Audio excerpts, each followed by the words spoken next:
Welcome to Podheim, Jiroc's Valheim podcast. Let's give him the business.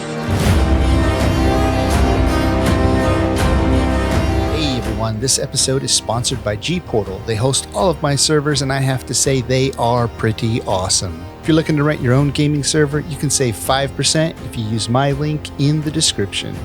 Hey everybody, I'm your host Jarock the Viking. Joining me today are my fellow Vikings, Gwen the Shield Maiden.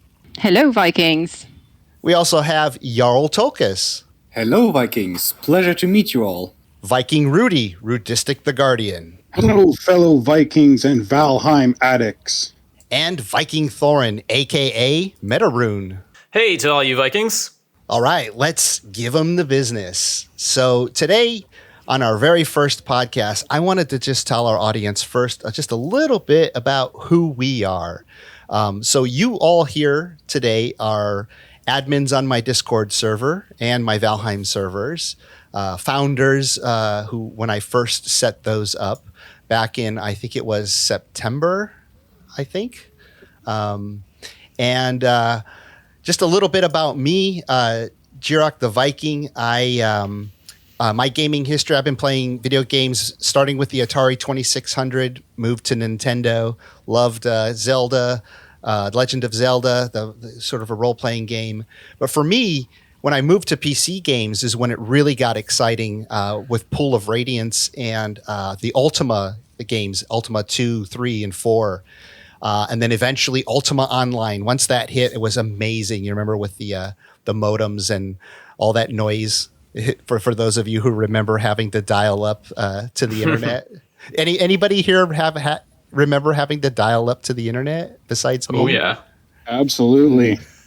I think I'm too young for this conversation. So Ultima Online was like the amazing experience for online gaming. And then I discovered a game called Neocron. It was by a company out of Germany, and it was a cyberpunk MMO. And it was like a first-person game, or sort of that third person, like you're just behind the character, but you could zoom in. And I played that game for years. I'm actually still in contact almost 20 years later, 15, 20 years later, somewhere in there, with some of the people that I played that game with.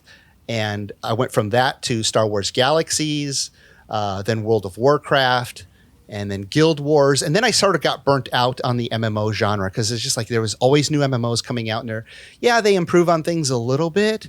And then one of my friends told me about this little game where you place blocks and the graphics look terrible. And I thought, I'm not going to play a game where you just place blocks and the graphics look terrible. And then I gave it a try one time, and then I was hooked on survival games from then on out. And you guys all know what I'm talking about, right? Oh, yeah. Minecraft. Yeah. Is there anybody here who hasn't played Minecraft much? I haven't actually. I've never played it either. Yeah. Oh, wow. So None of us. Yeah, I played You're on your Minecraft own here. for a long time. And then I discovered 7 Days to Die when it still had blocky textures like Minecraft. I tried like every survival game out there. So that brings me to Valheim. How did I get to Valheim? Well, I was playing 7 Days to Die as my main go-to survival game because I was sick of MMOs.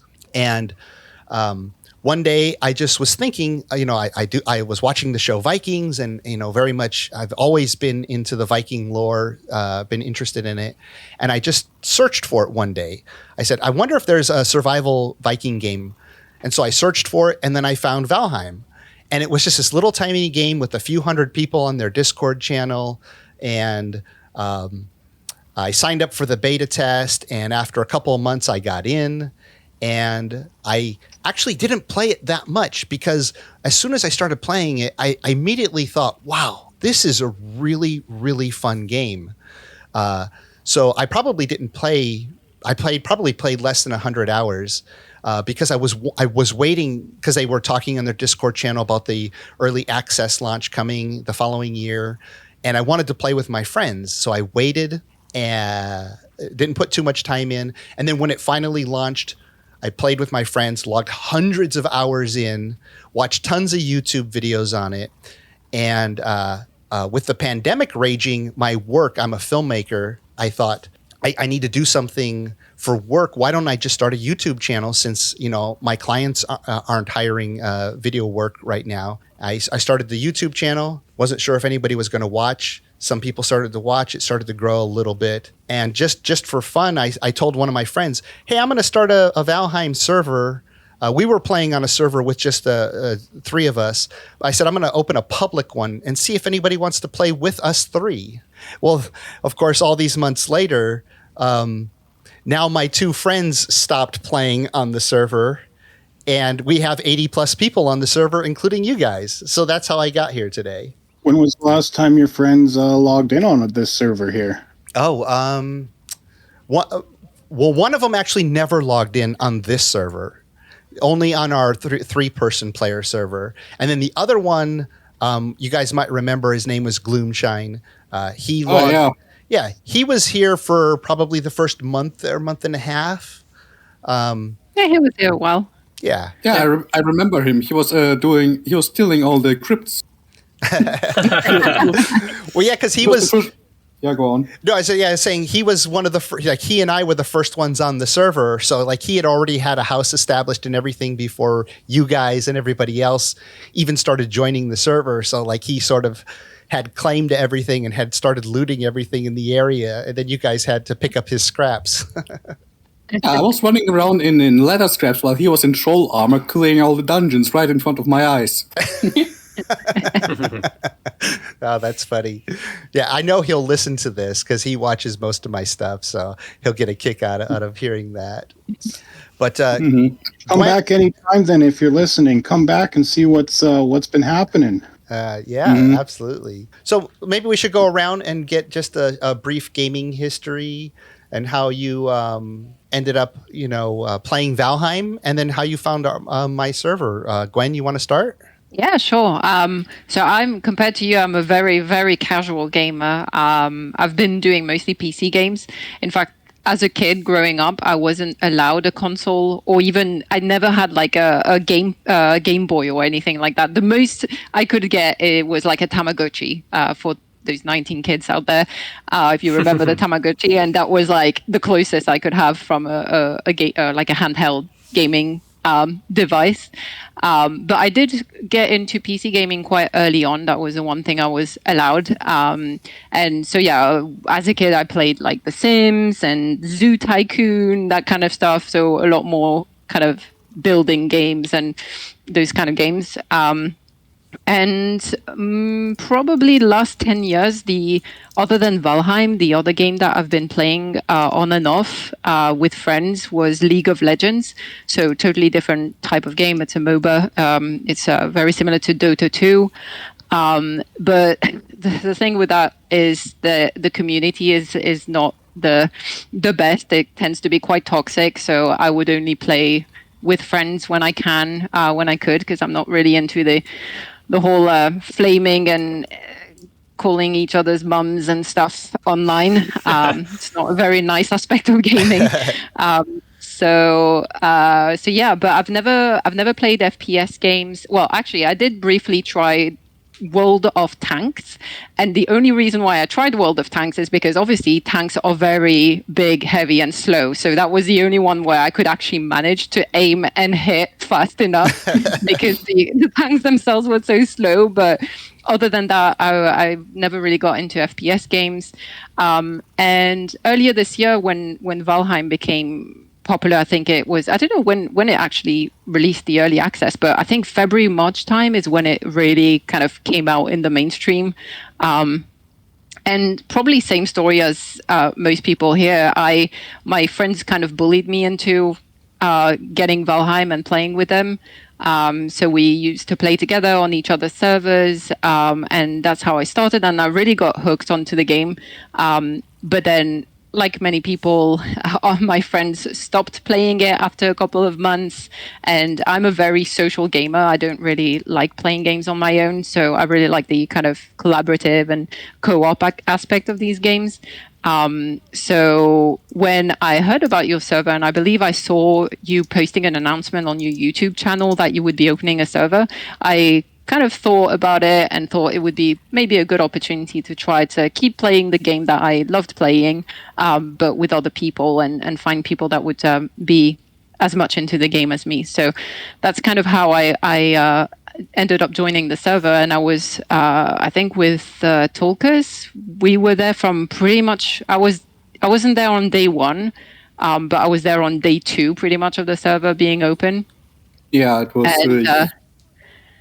It was you, me, and Baldr back then. Yeah, you, me, Baldr, Pianouj as well, and a couple of other players that are still in the community. And since I joined this server, I have not a single time. So that's September. Since September, I have not logged on my solo world a single time because I don't think I could go back to playing solo, to be honest. Yeah. Well, that's awesome, and it's been such you all of you admins when you came to the server immediately stood out to me, Gwen and Tulkas especially, and then eventually Rudistic and Thorin. So I was like, I saw the server growing, and I thought, oh wow, I need to start delegating some of this responsibility because everybody's contacting me. Like, how do I keep up with this all? So I needed some help, and you guys stepped up and did it. Tulkas, can you tell us a little bit about your gaming history and your preferences and how you found Valheim and then eventually my server? Oh, well, I entered the PC Master Race at the age of 10. The first game I started playing was Stronghold back then. My father gave me the PC, and the first game I had was Stronghold. And I just liked I didn't necessarily do the story and the scenarios there, but what I did as a kid, I went into creative mode and started building the Lord of the Rings castles and just created armies and just threw them at each other. And that was enough entertainment for me. And then from there, I kind of kept the pace.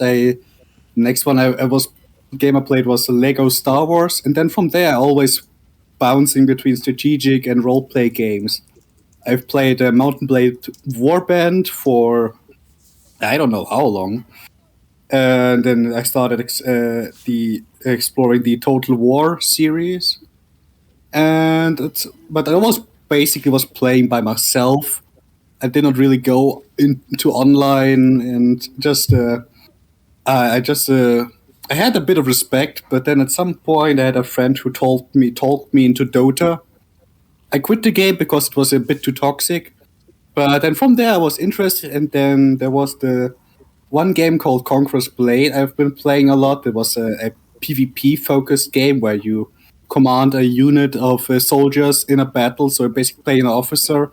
With a detachment, you have a role, and it was really organized and everything. It was pretty fun, but at some point I lost the track, also because of my job. I work as a chef in real life, and there was this episode where I woke up came to work at 8, came home at midnight, and then started all over again. And also there's some trouble going on there. Then I kind of quit gaming, but I met a friend during Conqueror's Blade, and we've been playing together since and hanging out with each other online. And at some point, I don't know where specifically, but I don't know if it was some guy I was following was playing Valheim, or I just got Valheim recommended or something.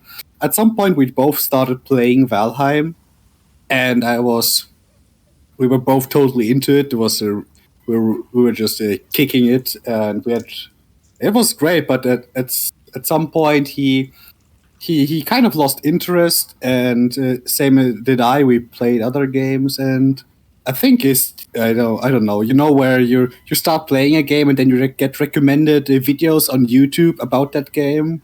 Kind of weird there. Yeah. But yeah, at some point I just got some Valheim videos recommended there. I found your channel, Jiroc, and I've been. You were just the one I enjoyed watching the most compared to the others. I don't know what it was particular, but I just felt comfortable listening to you. And then someday I saw the message on YouTube, hey, I'm opening up a open server. And I saw that. I was like, oh, all right. Where can I apply for it? Where can I go to enter this place? And then I remember I was so nervous, and I was like, oh, please let me in, please let me join. I want to. That's funny, actually. I think we all had that feeling. Yeah, for some reason I was really excited for that, and then I just funny because I just I entered the server, I started walking around, and the first guy I met was Baldr, and then we just started building next to each other, and then I think someone approached us, maybe you, Gwen, and people started talking about a community city, and I haven't never heard of that. I was like, yeah, okay, yeah, sure, you can start building there, yeah, of course, no worries. Then we kind of went together. We started, grinding and just went through. And just when people just for some reason approached me, I think that was during the lockdown back then. Was it? Yeah, there was a. Yeah, that's where you live. There was a lockdown in Germany during that time, so I was online basic almost 24/7, and people started. Yeah, there's a funny story about that. I actually Tulkas earned the name Tulkas the Sleepless because the day that you joined the server, you were online, I think, for like almost 20 hours straight, if not more. I remember logging in on my, so on the second day of the server, I logged in and I saw you online. We had a bit of interaction. I was online for quite a while, like a couple of hours. Then I went to bed. And then the next morning, I checked like Discord, and you were still in voice, still online. That's awesome. Yeah, I joined day 3, and Tulkas was the one who welcomed me to the city, and I could tell he was absolutely exhausted over voice chat, but he still sounded so excited to play. I think you were like 28 hours in at that point or something. Yeah, there were some situations where I did not go to bed at all during the time I was playing. But yeah, in the end, I was always there. So people started approaching me. Hey, can I build there as well? Can we build a city? Can I have a spot here in the city as well? And so I kind of slided into the role of organizing the town and the city, and kind of distributing LFA, giving out tasks for what we need. And then someone said that I was the Jarl of the community city, and then I just went with it. Yeah, okay. Then from now on, I'm Jarl Tulkas. And then the rest is history. Yeah, and then from there, it kind of went to where I am now. Jiroc approached me at some point, like, "Hey, wanna be a moderator?" And I was first of all, I was really excited. He noticed me. I was spazzing out. He noticed me. Basically I was talking to a celebrity, to me at least. And then I was really excited, and then from there we've been working together. That's awesome that you mentioned that. I think I'm around 6,000 subscribers, which is, tiny compared to most YouTube channels. But I can only imagine what being a celebrity, YouTuber, or even, a celebrity in movies or TV must be like, 100 or 1,000 times more famous than me, this little tiny YouTube channel. Because I get contacted by so many people, and they ask to join the server. They ask questions. They ask about, how I do admin stuff, because they want to do admin stuff so that they can sort of dungeon master their own servers as well, like the way I do it. And I always try to remember that these people are excited because they're reaching out to somebody that they have enjoyed on YouTube. Because I know I've done that, like, I admire people and have reached out to them, and sometimes they respond and sometimes they don't. So I try to make time to respond to everybody. But even now with 450 people on Discord, 80 plus members on our Valheim servers, and 6,000 subscribers, I'm having a hard time responding to everybody all the time. But I still try to, because I know how excited I get. And like what you just said, I do want everyone to feel special and welcome. And luckily we have such a great community that even if I don't have time and they join our servers, everybody else makes them feel welcome. So hopefully you guys experienced that when you came onto the server. You just felt so welcome by everybody else. Oh, absolutely. Definitely. Yeah. Definitely. So, Thorin, you want to tell us a little bit about your gaming history and, how you found Valheim and then eventually my server? Yeah, definitely. I think my first console was a Nintendo 64, and I went through the Game Boys and the original Xbox and that kind of thing. I'm a big RPG and FPS guy. Those are kind of my main two, but I also loved building with cheats in The Sims and Roller Coaster Tycoon and that type of thing. I'm kind of a hardcore old school Blizzard fanboy, so I was really big into WoW and Warcraft 2 and Diablo. I'm a big Bungie fan as well. Played a ton of Halo and Destiny 2. I started playing Valheim soon after launch with some friends from work. I really liked Viking lore and, the RPG elements drew me in, but it was actually my first survival game. Never got a chance to try out Minecraft, although it did always look interesting to me. And we had a server of 4 people or so. So Jiroc's community feels a lot larger than that. It's been really nice. And, there's always something to do and someone to do it with, which is pretty sweet. I took a few months break from that server with my friends when they quit playing, and had just been kind of following Jiroc on YouTube. And I think the weekend that he launched the server was shortly after the Hearth and Home release. So I was like, oh, it's time to dive in. Let's go find a server to play on, because I didn't have any friends who were playing anymore. And I joined, I think, on day 3, shortly after Gwen and Tulkas. And as I said before, Tulkas was the one who kind of introduced me to the server and our first community village. And I kind of hid in the shadows a little bit and played the survival game, but my big passion in Valheim is building. So once I kind of got leveled up with gear and materials and that kind of thing, I definitely stepped into kind of the master builder role on our server. And I've been doing that ever since. Oh, that's awesome. Yeah. Your builds have inspired a lot of people too, I know for sure. Yeah.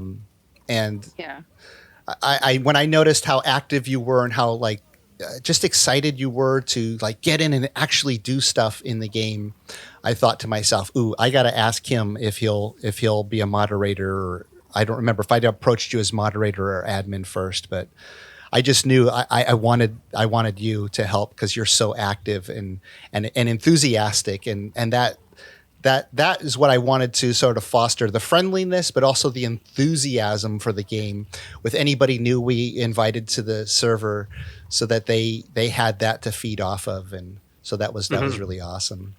Yeah, definitely. I found myself doing more community builds than personable builds. I didn't really have a house, but I was building portal hubs and great halls and all that kind of thing. So, I was excited when you asked me, and even more excited when you started doing some of the dungeon mastering stuff, because it meant I would get to build even crazier things for the community. So, do you remember when I told you that we offer you to become an admin? Yeah, do you remember that, Paul? Yep. Tulkas trolled me. I thought I was getting kicked off the server. Oh, tell me the story. I don't remember exactly what he said, but he just sounded very serious. And he's like, I need to talk to you about something. And we hopped on voice chat, and it was kind of an ominous conversation for the first minute or two. And then he came around and asked me to join the team. So that was really nice. But yeah, it was kind of a fun way to ask. Yeah, basically what I did there, I went into voice chat and was like, hey, there's I've been talking to Gwen about you, and there's some stuff that come up, and I wanted to ask you how you feel about it. Just if you just letting him in the dark and being all ominous, and then at some point with the same Batman watch just went, oh well.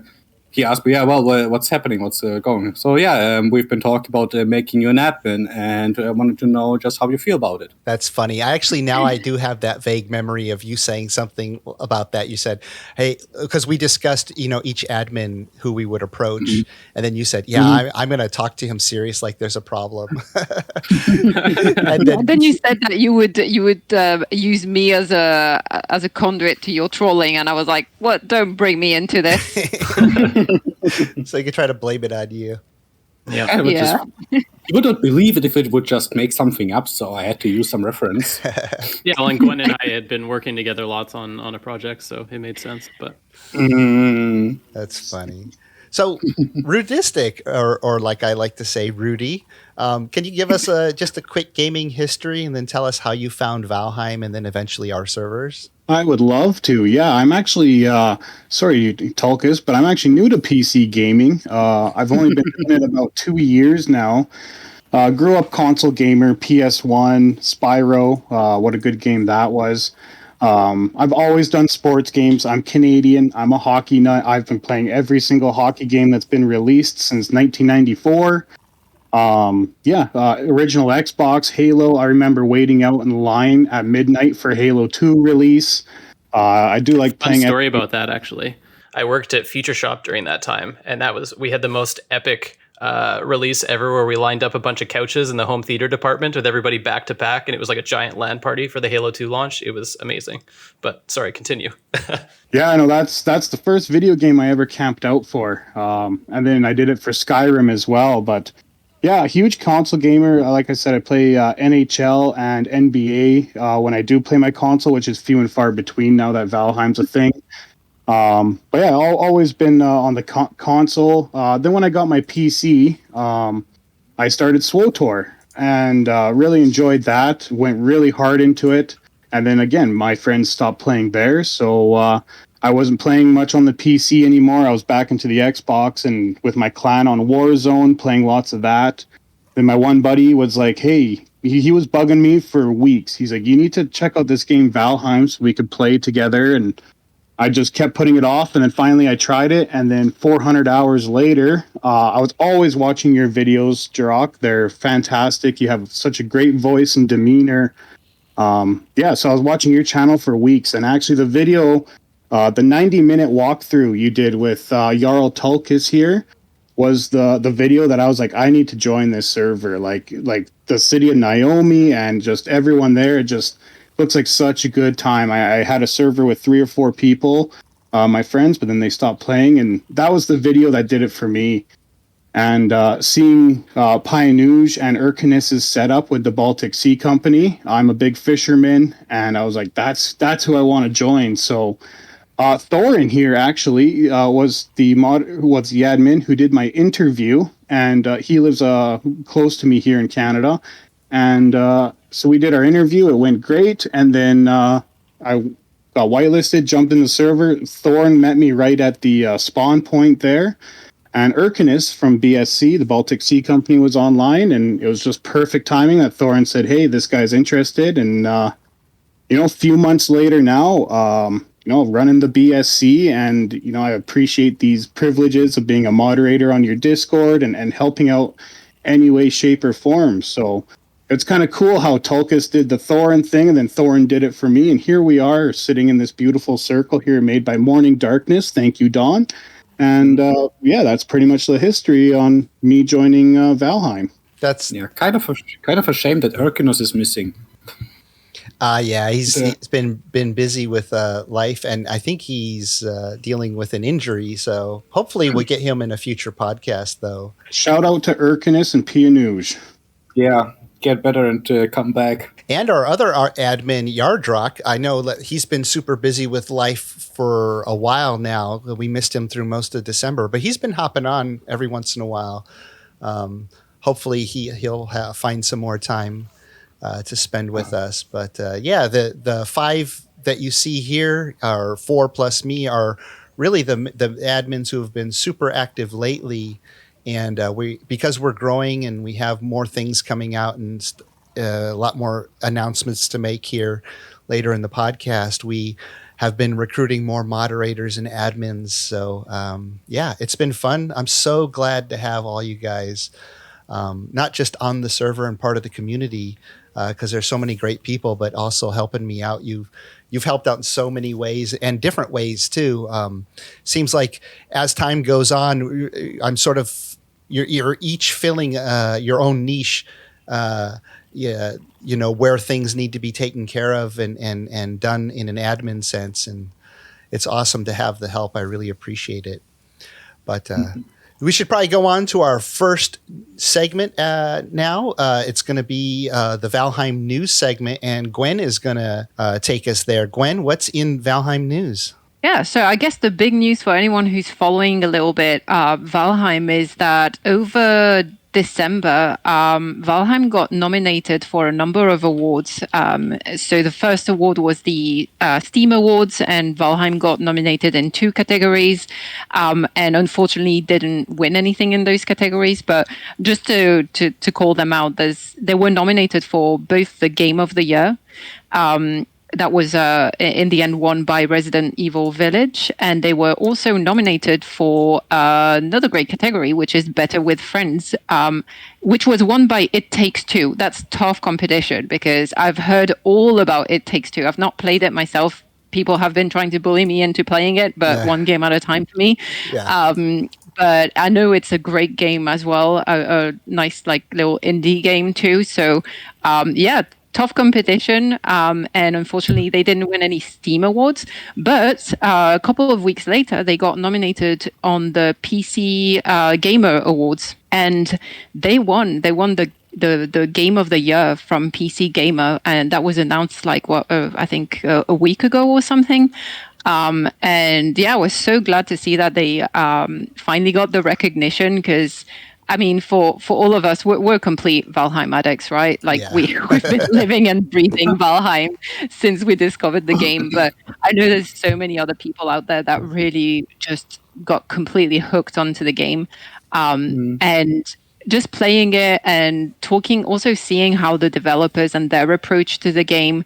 I mean, the guys are probably millionaires. The game took off so quickly, but you can tell that they're still there. They're still involved. I love how they engage with the community as well, and they're listening to feedback and trying to improve on some areas that a lot of the community, the gamers, have been asking for, and it's great to see that the developers are still so involved. So I think the game isn't going anywhere, and I'm just super excited to see them take on this award home and then carry on building the game out and releasing new stuff like we've seen. Yeah. So yeah, that was it. Yeah, Iron Gate, well done for that. Congratulations for winning that Game of the Year award from PC Gamer.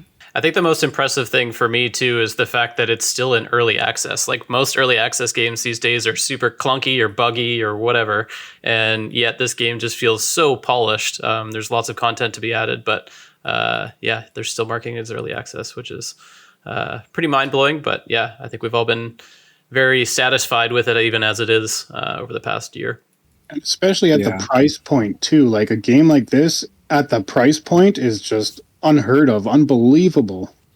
Yeah, because we all at least put in like 300-400 hours each, right, in the game, like if not more. Yep. For $15. That's a good deal. 940 hours over here. Yep. Yeah, this is just not at all. Talk about all access. I think especially if we think about how in the last years it's been kind of become a way of doing things. Just release it early access, earn some money early on. Was an incomplete game, because apparently it's illegal to release a complete, finished, and perfect game. I don't know, but it's interesting to see to be next to the source and see how the game grows and develops. I mean, we have the developers here visiting us, and we talk to them and we interact with each other. So that's a really interesting opportunity we have here. And it's unheard of. Like, I don't know of any other games where the developers are just so engaged with the player base.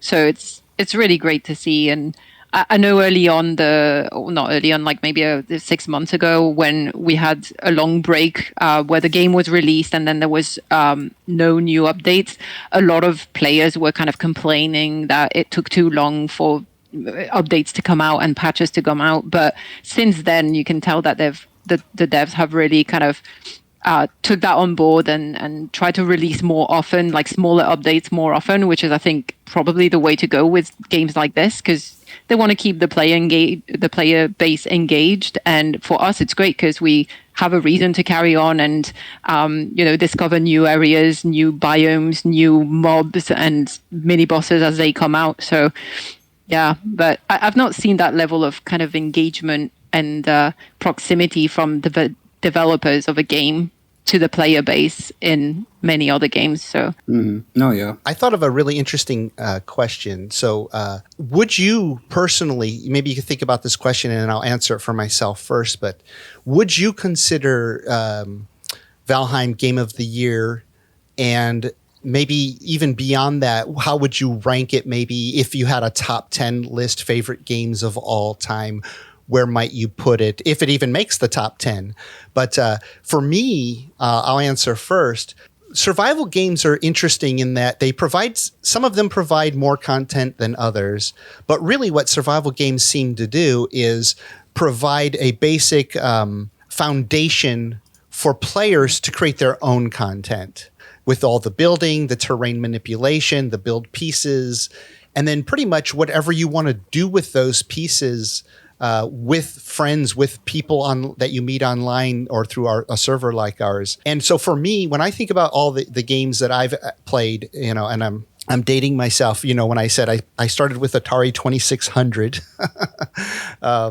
So I go back a ways. But for me, Valheim is definitely Game of the Year because I didn't play any other games this year. So for the year, it has to be number one because I didn't even play any other games. I think I might have logged into 7 Days to Die once or twice. What was that? What was that, Gwen? Same as me. I don't play many games, but I think this one just got me hooked like very little games have before. And so, as you said, it's also the community. I think if it wasn't for joining a multiplayer server and having this kind of true community experience, I don't know that I would still be playing the game much. I would probably be playing occasionally on weekends, but not as much as I would now. I think that has been a huge factor for me of what my appreciation for the game. Yeah, 100%. Yeah, that's actually, I think, really good feedback for Iron Gate to know that. Like one of the points in the videos that when I was interviewing them to say that, a multiplayer server of 10 is good, but if you could bump it to 20 or 30 or maybe even 40, that would be even better because it just opened up so much more opportunity for multiplayer, which is really what keeps the game's longevity going. Because even after my two friends stopped playing, I still played by myself. But then I started making YouTube videos, and so for me, I saw this opportunity as a filmmaker to do videos about like this game that I loved. That gave me all this extra content, right? Because instead of just playing the game, now I was making content for the game. But then, like you said, the multiplayer server, from the player side, you're in the server and you're playing and you have the community. But for me, the reason why this might be my number one game of all time is because I'm a huge Dungeons and Dragons and tabletop role-playing geek. I've been playing since I was like 11 or 12 years old. This game is the first game that really made me feel like with mods, I need mods to do it, but I have the server, I have all these players on it. So I can run events and competitions and all this cool stuff. So I actually feel like I can be a dungeon master. And I've tried that with a few other games that sort of had like these tools for you to be a dungeon master, but they just never seem to quite work. And Valheim has some of those tools in their default dev commands, but you can't use dev commands on a multiplayer server without a mod, but I discovered the mod and I discovered a whole bunch of other mods and working with a modder to do more. That's why for me, like I love the game from the player perspective, but being able to be a dungeon master, to take it off the tabletop with the dice and do it in a video game, for me, game of the year, game of all time. What about you, Gwen? Yeah. As I said, I think if I don't play many games. I tend to just go through phases where I would play one game a lot, and even so, like lately, I haven't been picking up many new games. But yeah, there's something. It's my first survival game as well. I don't really have any other survival game. I had played like The Sims and that kind of more building games. I don't even know what category The Sims is. Simulator games, I suppose.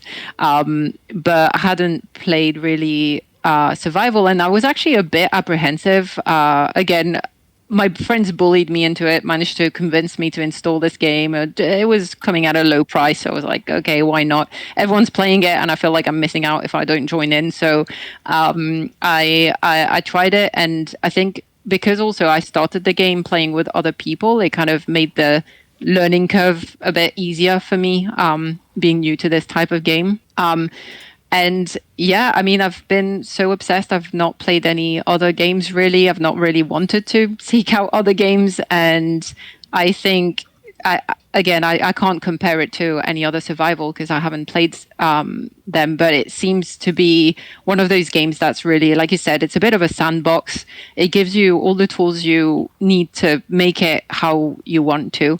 And maybe a bit controversial, but I tend to get a bit frustrated when I see people complaining about the game not having enough content and stuff like that. Because, well, if you can make the content yourself, you can find ways, and there's plenty of YouTubers out there playing the game, doing like challenges, playing the game hard mode or that kind of stuff. Like if you really like the game, you can find ways to enjoy it, even if the content from the game developers isn't coming out as often as you'd like. There's always ways to make it work, and I think this server is such a great proof of that. I mean, we're going crazy on the role playing. We're going crazy with events. We're building stuff that I think is just mind blowing that I would have never thought that you could do in a game. And not only that, we're doing it with other people, and everyone's kind of bringing their gameplay and what they enjoy about the game to the table, which is super nice.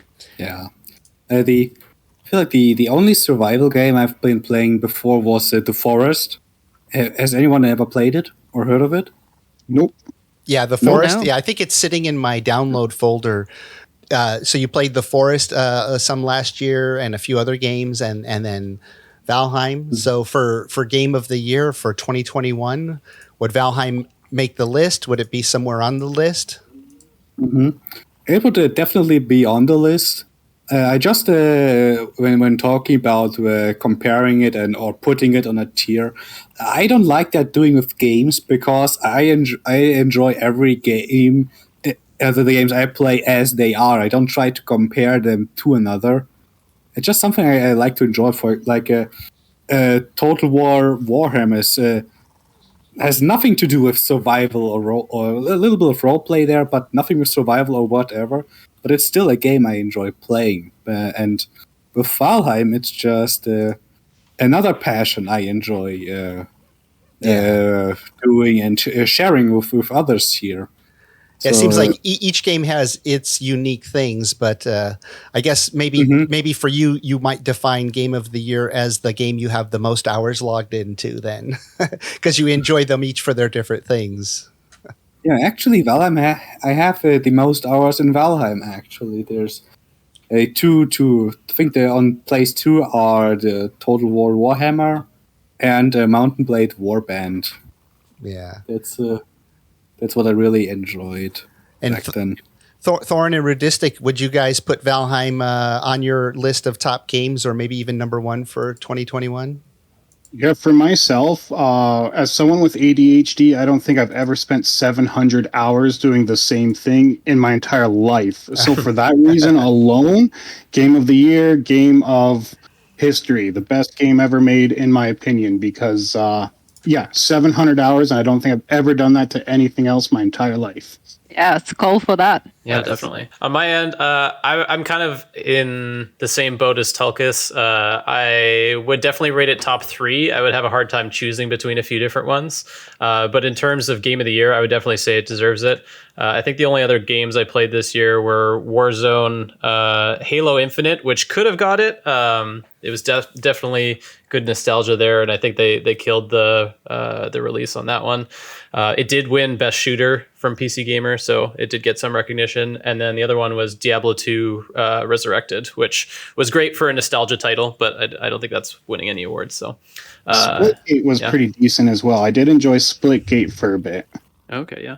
Okay, cool. So we also have some other Valheim news to go through real quickly, and Thorin's going to walk us through that. Yeah, sure. It's been kind of making its way around the community for a few weeks. Not sure if anyone has seen it, but the Iron Gate developer team is hosting their first official building competition. It's called Build for Baldr. They've got a Twitter post on the official Valheim Twitter, kind of covering the rules and the details there. That was opened up on December 20th, and the call for entries is closing on January 9th. It's basically like upload a few images of your build that is worthy of Baldr himself. So we've got something in the works on Jiroc's creative server. It's looking pretty awesome, if I do say so myself. It's basically a recreation of Asgard, kind of in the Marvel realization of it.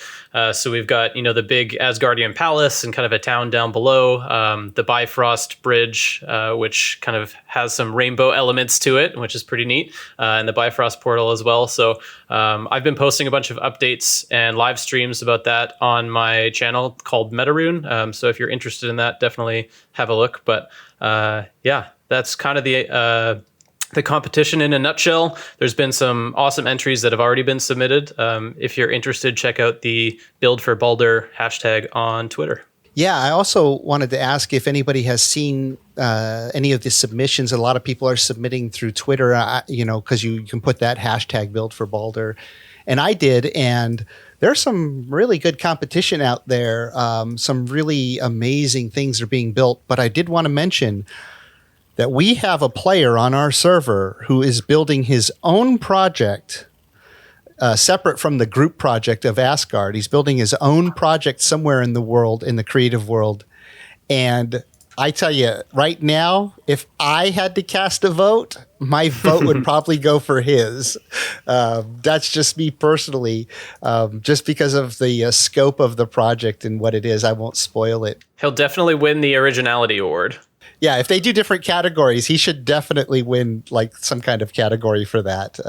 It's mind-blowing. It's a player that is known to come up with super creative things, like things that you wouldn't even imagine are possible in the game. And it's every time he builds something like that, I'm like, wow, okay, that's next level.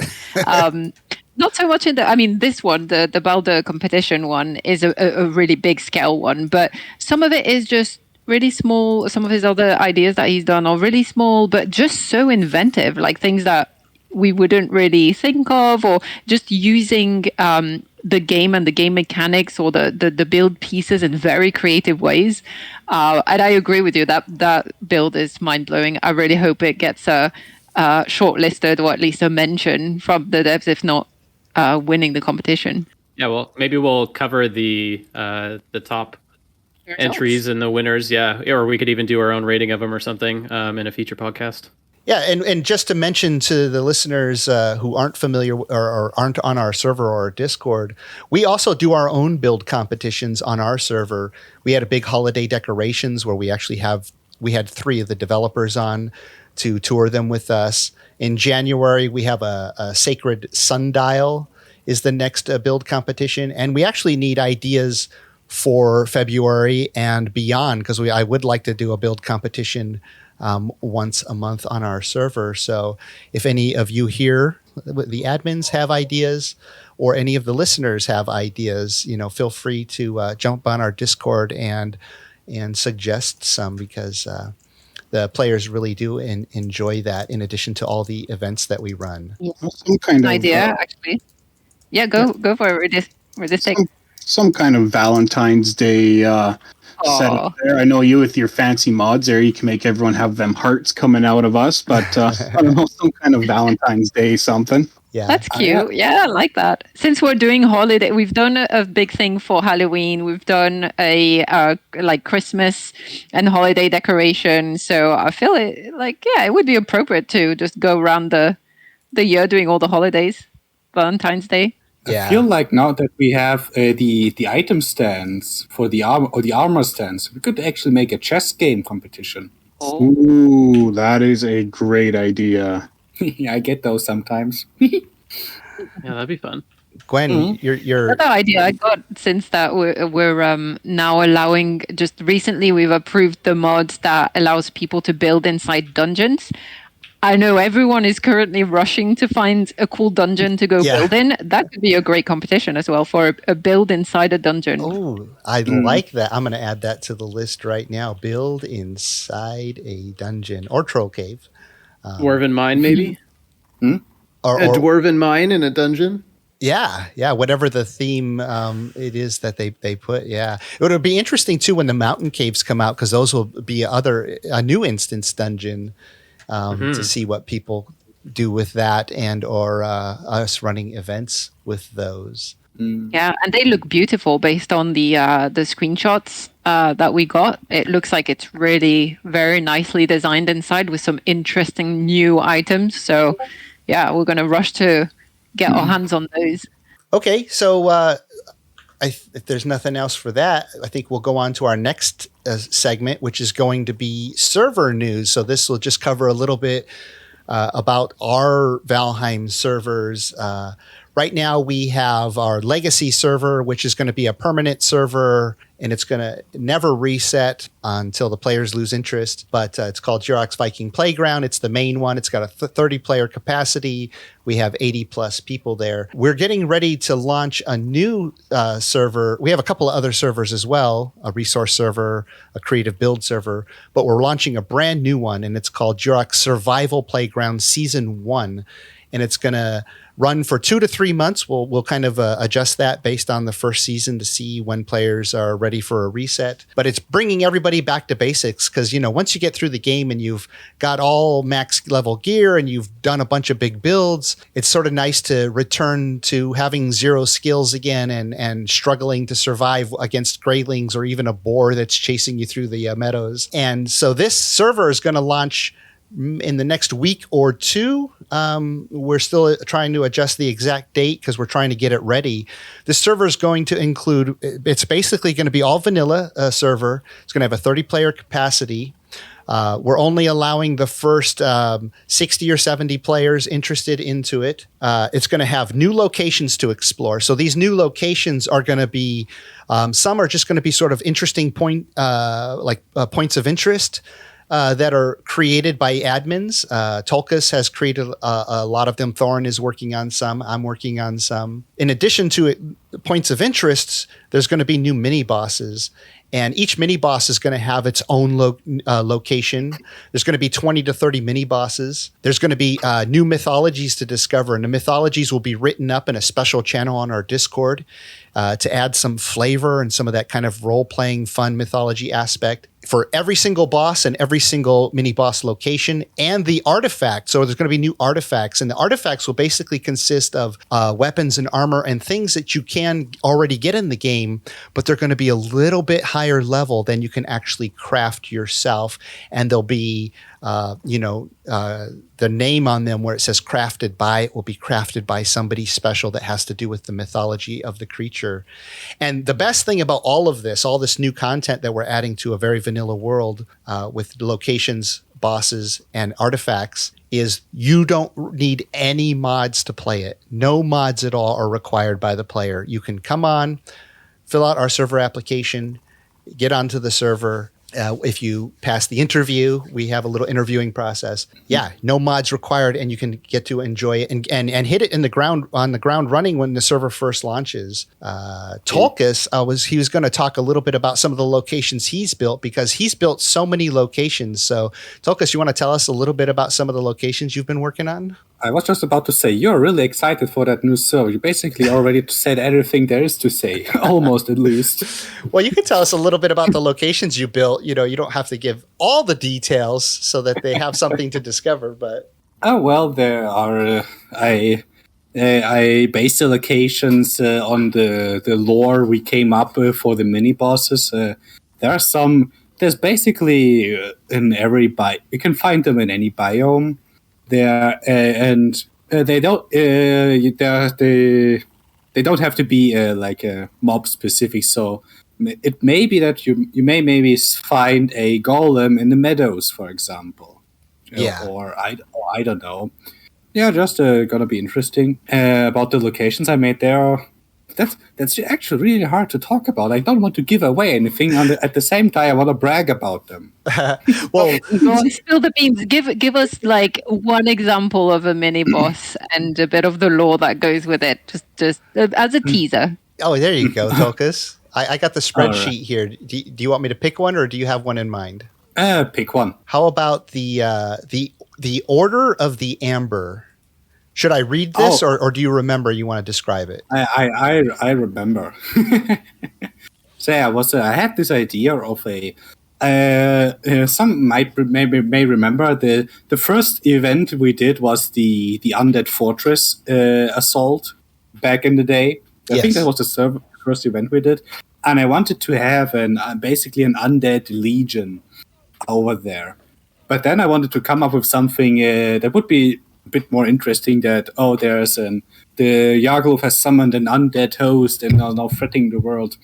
So I came up with the idea. Well, there would be like a Templar order would be actually really cool. But how did they come here? So in the lore, it says that their origin, like there are no Templar orders in the Viking universe. So how did they get here? How did they get into the Viking afterlife? So I kind of created a lore where they kind of unsure where they would either be. They were either sent on a crusade by their god to venture into this afterlife, or maybe someone opened the door to let them in. And then in the end, the order, the knights got trapped, slaughtered, and their souls enslaved to Yarglov. And right now they are garrisoning the abandoned fortresses all across the landscape. Yeah, just pretty badass. They are the basic Amber Knights. Then there's the Amber Templars, and somewhere there is the Grandmaster hidden. Any questions from here? Well, yeah, no, it's really exciting. See, I love Tulkas. I know because we've worked on some other events together. I know how much he loves to get into the little history and mythologies and do little write-ups on things that just add so much flavor. Like I could just create mini bosses and give them names, and then say like a troll and he's in the forest and he's got more health and does more damage and he has a special item that you can get. And that would be fun too for the players. But having these really fun little mythology write-ups about each creature, I thought, yes, Tulkas is really into this, and he's done some amazing little write-ups. And you're going to be able to find all these write-ups on all the mini bosses in a special channel on our Discord, so that you can read through them if you want, or if you're out in the world and you discover something, you can then go back and refer to this mythology channel there and find the creature that you slayed and the item that you got, and kind of get caught up on the history and the mythology of it, just to kind of add another level of excitement for the players. And it's all kind of like some games have achievements that you can do in each game, and Valheim doesn't actually have an achievements category, but that's kind of what this is, with all the mini bosses out there and each artifact that they have that you can acquire. It's kind of like an achievement, so it's kind of fun. Like you're out in the world, and not do you just have all the Valheim content, and the building and anything else you want to do with the killing the bosses and the Forsaken and whatnot. But you have all these cool locations that we've placed in the world, the lore behind them and the artifacts. It's all pretty exciting. I did want to ask Thorin, because he's doing a special location that we've talked about for a few weeks now. Thorin, did you want to give any hint of that? Yeah, I could share a little bit. So it's going to be somewhere in the Ashlands, and the idea is that we're kind of using the undeveloped biome and adding more to it to kind of turn it into a different area or a different scenario. And we'll be playing with a few different creatures from the swamp, so that they kind of mesh well with the Surtlings that exist there. I want to keep it kind of secret because it's an idea I've had for a while that I've wanted to run on our main server, and this was just kind of the perfect opportunity to do it. But should have a lot of fun with it. Yeah, the Ashlands is really underdeveloped. I hope one day we will get fire giants with swords and bows with bows that basically fire artillery rounds at your base. That's what I'm actually hoping for there. Because there are no Surtlings, like tiny little things running around throwing fireballs and basically just annoying you, but doing nothing else. But the lore, there were fire giants. The fire giant Surt will destroy Asgard in Ragnarok. Mm-hmm. Well, the Ashlands is a biome, and each biome will probably have their big boss.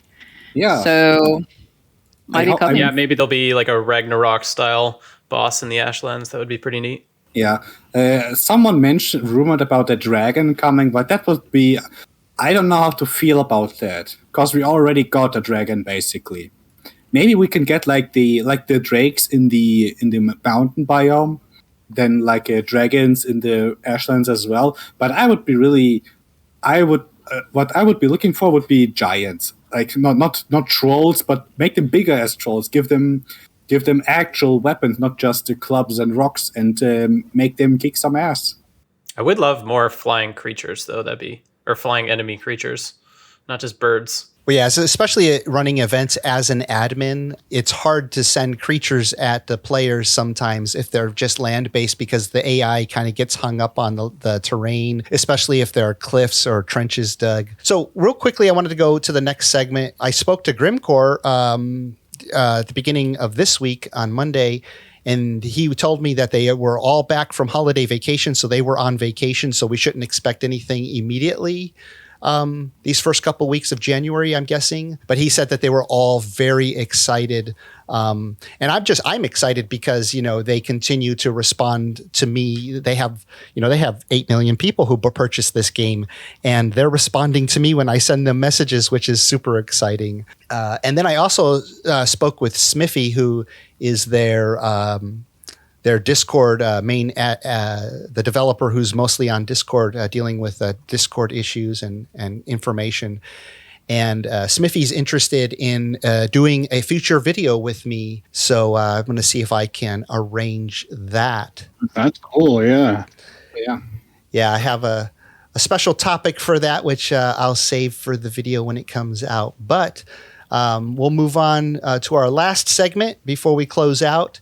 And just a little bit of speculation. And so, Rudy, you were going to maybe talk a little bit about maybe mountain caves and then mistlands or whatever speculation for the future. You want to tell us a little bit? So I was thinking with mistlands, and if I'm right about this, everyone in this circle owes me 100 coins each, okay? Deal. Fine. And before they changed it where it's just empty now, there's lots of spider webs, right?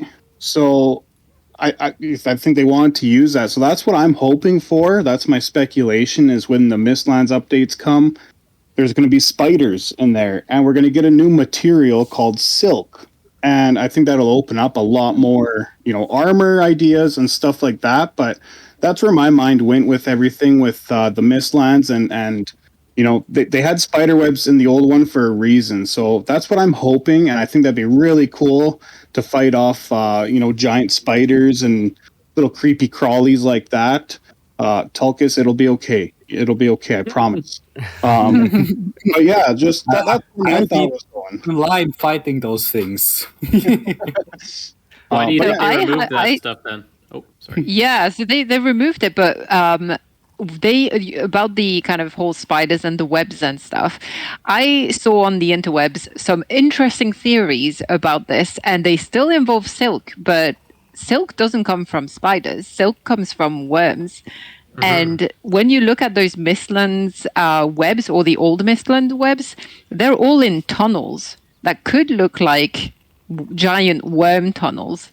So some people were saying, it's probably not going to be spiders. It might be just giant worms. That's and then, you would collect the silk and stuff. Mm-hmm. So I thought that was interesting. Yeah, maybe we'll find these worms in chests or something, and we will have spiders in those tunnels. That would be actually pretty cool. Like these dark holes where there's no torches in there whatsoever. So we have to bring the Dwemer light there. And then there's the spider coming around the corner. I can already picture myself screaming out to my neighbors. I just your finally girlfriend watched. to come and deal with the spiders. I just finally watched Dune last night, and that made me think of the sandworms. And then I was wondering maybe they'll eventually have a desert biome. That could be kind of neat. It's interesting, too, to think what they might add as far as equipment to the new biome and the drops to make that equipment. If there is going to be spider webs still, which, I'm not sure if they're going to remove those completely or if they're going to keep that, then we might have silk. And then so what would silk be made for? Maybe some kind of like ingredient in a fine weapon or armor. Or Grimcore actually mentioned during our holiday competition tour that he had a whole folder of role-playing clothes that he was hoping to add to the game at some point in the future. And so that would be interesting if maybe some of that comes out of that. But I guess we'll just have to wait and see. Or maybe Silk will open the road to magic. I think it would be really cool. Like right now we are just sitting on black metal and there's no use for it. So I was thinking maybe either add black metal arrows, make them the upgraded fire arrows with purple fire, and give them more damage, etc. Or maybe we could get not magic, but a rune magic. Exactly. Yeah. Well, I would love to see if they do introduce silk as a new material. I would love for them to use that as a way to add more customization to your character and to your armor, to your looks, essentially, because that's the one thing that I know a lot of players we've been discussing about is the once you reach late game, everyone looks pretty much the same. We all have the padded armor and all of that, and there's not that many options to customize other than a few shields where you can customize the color of the shield, and then the linen capes where you've got like 4 or 5 colors, but that's about it. And I would really love for them to, as you progress to later in the game, to add more and more customization options so that you can really lean into like the role play aspect and have a character that's really unique and not looking like all the other Vikings. Yeah, talking about diversity, not just clothes, but if I may tease, we have a coming siege event, and as I was preparing for this siege event, I was remembering the Stronghold game I was playing. I was kind of thinking, man, I wish there were more tools there to defend the base with, so you don't have to rely about game exploits. So you don't have to make these high mud piles. Something just I don't know. Throw some ballistas in there, or make something that make something that would throw logs at or stones at incoming mobs. Bring trebuchets to the game. Yeah. It's a couple of centuries out, but do it anyway. Yeah, I was going to say, luckily we do have some mods that, sort of help give us some other options than what the base developers, especially, there's hundreds of modders out there and only like 7 or 8 people now on the dev team. So the modders are going to be able to do so much more than the dev team could ever do. So at least we have that as an option, which is fun. I just wanted to, since we're speculating, the one thing that I heard some players on our server mention once, and I thought, yes, that's probably really high on my list, is the Nordic runes. I would just love to be able to build more things that have runes, like be able to build rune stones or carved wood with runes in them, or even armor with runes on them. Like I have the Odin cape and the Odin cowl on right now, the black and white, and they sort of have these runic patterns on them. But I would just love to see more rune type stuff, themed stuff in the game. Yeah, that's what I meant there. That's what I meant. Runes on weapons, on builds, protective runes.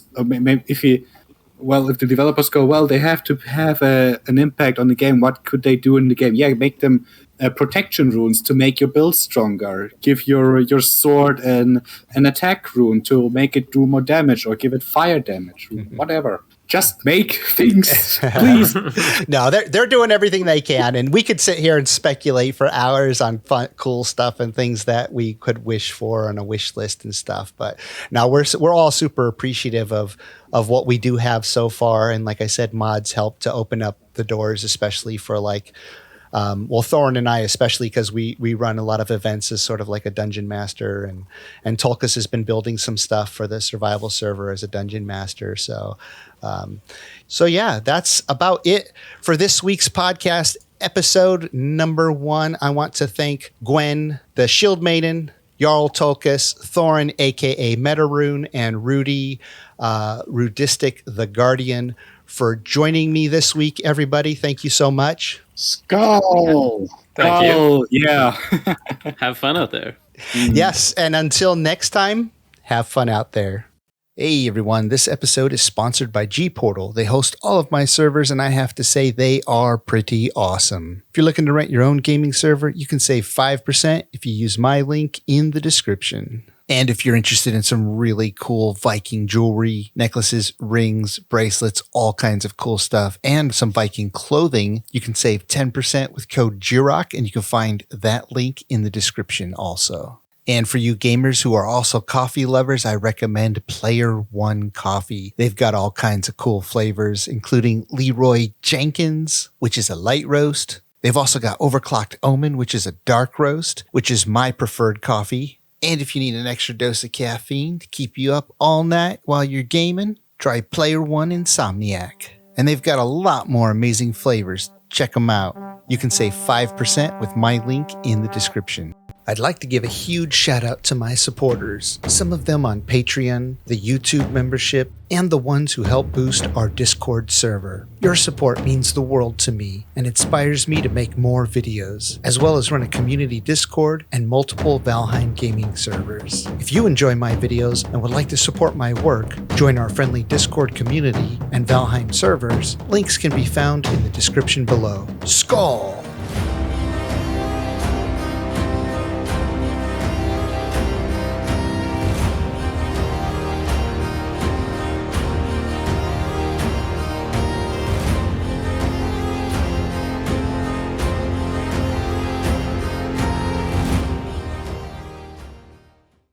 Now you just have to pretend that you can hear Viking music playing. Dun, dun, dun, dun, dun, dun, dun, dun.